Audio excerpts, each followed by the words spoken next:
Hello, naglalakad kami ngayon. Bali lumabas kami. Tapos yun ng trabaho, tapos nakapag-email na ako, nakapag-ano ko sa'yo, reply kanina. 50% na namimiss mo ako.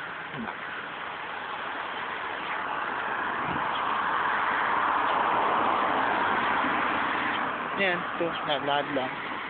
Dito ng puerto. Saan kami dalhin?